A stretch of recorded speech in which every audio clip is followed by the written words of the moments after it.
Macromedia has packed a whole bunch of new features into Flash version 8. So, over the next couple of lessons, we're going to have a look at these. But before we get started, I've divided these new features into two groups. I've done this because Macromedia, with Flash 8, is continuing a tradition that they started with the previous version of Flash, MX 2004, and that is, they've released two versions of the software, Basic and Professional. Many of the new features in Flash 8 are available in both versions, but there are a few that are only available in the professional version of the software. So in this lesson, we're going to have a look at the new features available in both Basic and Professional.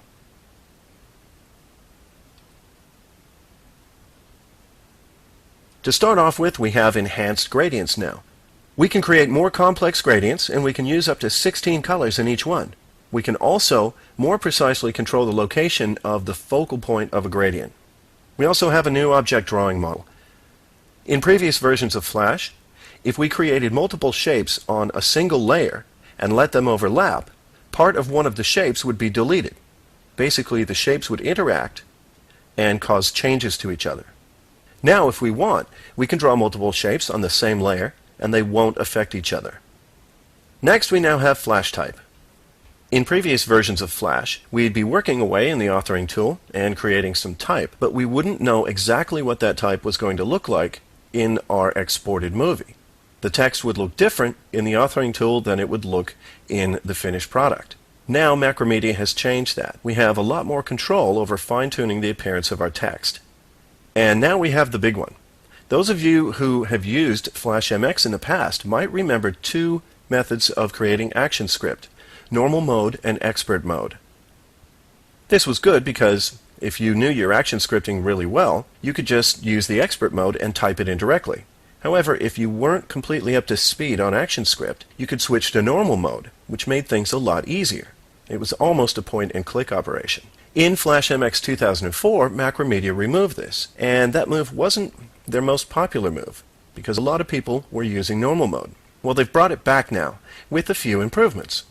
We'll have a look at these later on in this course, but for now, we can create complex ActionScript without having to become a scripting expert. We don't have to know the ins and outs of action scripting.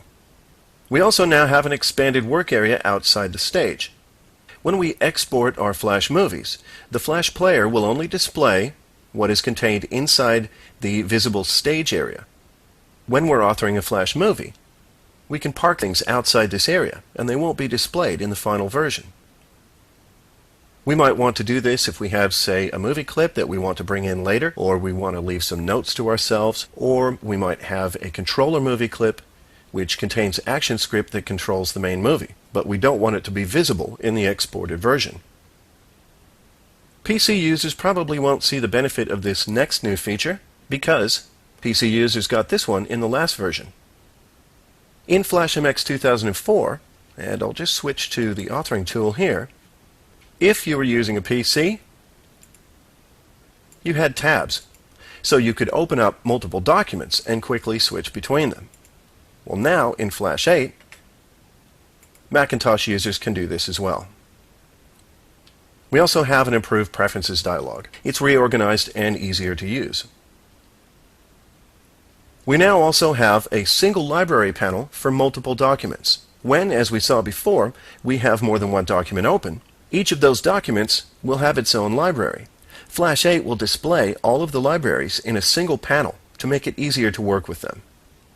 Like the improved Preferences dialog, we now also have an improved Publishing dialog. The Publish Settings dialog has been streamlined, so we have more control over our settings when we're exporting our movies.